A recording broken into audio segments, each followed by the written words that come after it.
Hello guys, welcome to the next video tutorial on Android app development for beginners. In this video and the next video, we are going to see how to create a simple login app using Android Studio. Now I decided to break this login app in two videos because if I show it in one video, this video can be really lengthy and boring. So let's get started. In this first video of this login app, we are going to design our login application, and we are going to set up all the resources. And in the next video, we are going to see how to write the backend code for this application. So let's get started. I have opened my Android Studio and we are going to create a new Android Studio project.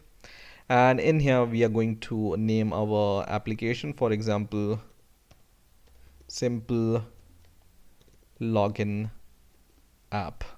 Okay, and now I'm going to click next, and we are going to make this project for phone and tablets, and make sure whatever version you choose here, minimum SDK, it covers 100% of devices here.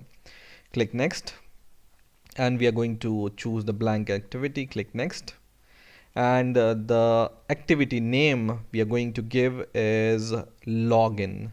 Okay, so login activity. Okay, now I'm going to finish my. So now our project is set up, and now this is the first activity we can see here, which is login activity. Now I'm going to create one more activity so that we can redirect the user if he provides a valid login and password, so that it can be a user's activity, so that he can access some screen or some activity after login. So now what I'm going to do is I'm going to create a new activity, and I will name it as user activity. So in your app, just go to this resources folder or RES folder, and inside this you will be able to see this folder called layout.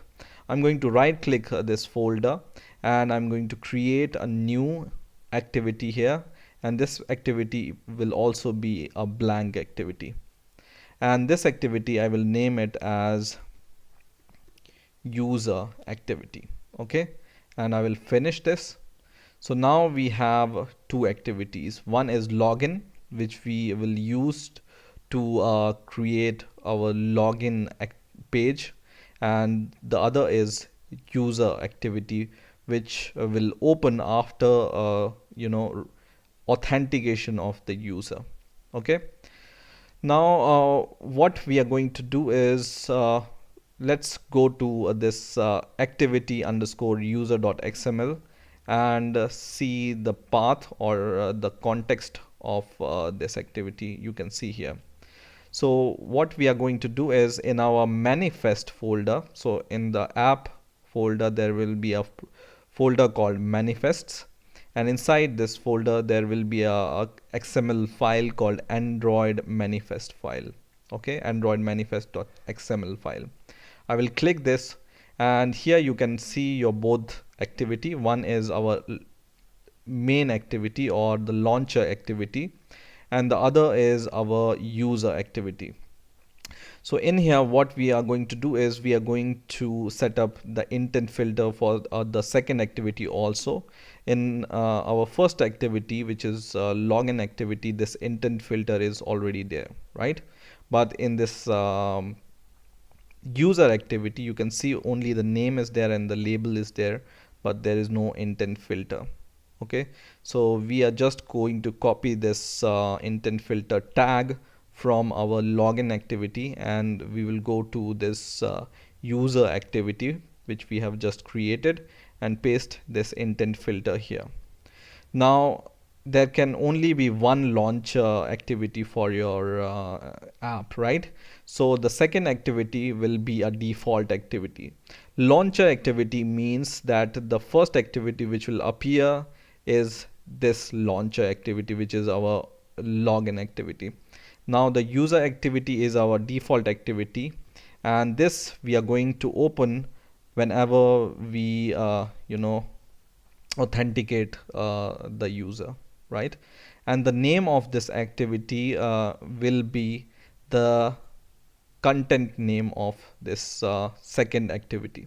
So go to your activity underscore user.xml file, and in here you can copy this path from here, which will be com dot whatever your path you have given here, com dot something dot something dot user, right? So just copy it here, go to the Android manifest.xml file and paste it here in the action Android colon name is equal to, and in the quotes you just paste this path here. Now we have successfully set up our second activity. Now we are going to design our first login activity here. So what we are going to do is, in here we will uh, pick and place some text views and edit views, so that user can enter his login credentials.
So now our design part is almost complete.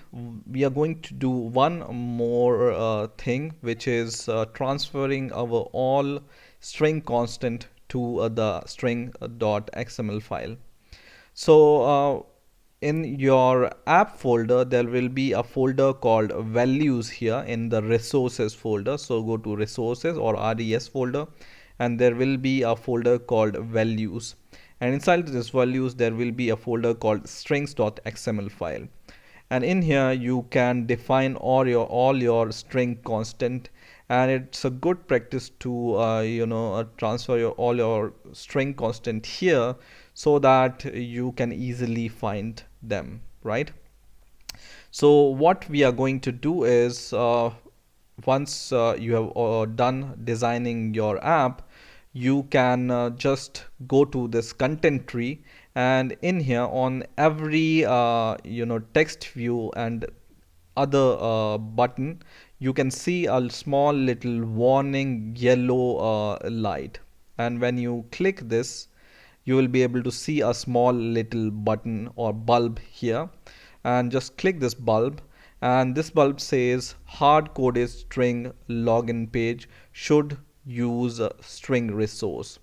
So Android Studio also gives us the option to define all the string constant in our string XML. So just click this message here, and then it will open your extract resources file, and file name here is strings.xml, and in here you can name your resource. So this text page is our text, right? So you can just name it as login underscore text. So it's just a ID for your string.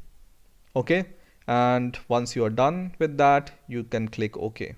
Okay, so for the first time it can show the warning like this: rendering problem could not resolve resource. But when you do the same for other stuff like this one, username, you no longer face these problems. So this is for user name underscore text. Okay, and I will do the same for every text and edit text and button here, so that all these resources are transferred to my string .xml file. You can see we have created login underscore text, and the text on this login underscore text is login page. In the same way, we have defined one more tag for username. So I will do the same for other text boxes or text views and buttons, right?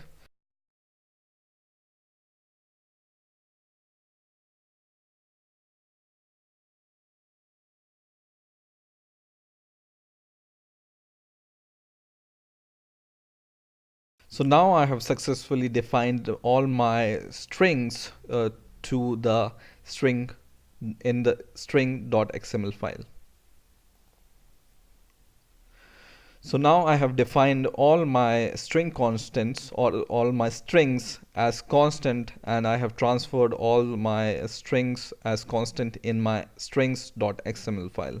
You can see all my strings like username, password, attempt, login have some a tag here or constant name here, so that I can reuse them in some different place using these tags or tag IDs, right? Now our designing is done. You can even go to the second activity, which is activity underscore user dot xml file, and go to the design.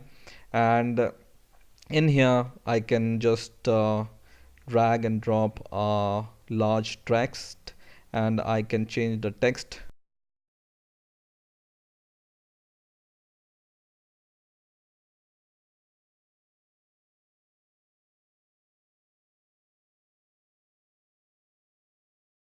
So now our design part is almost complete or complete, and in this video I'm going to just show you this design, and I'm going to stop this video here itself.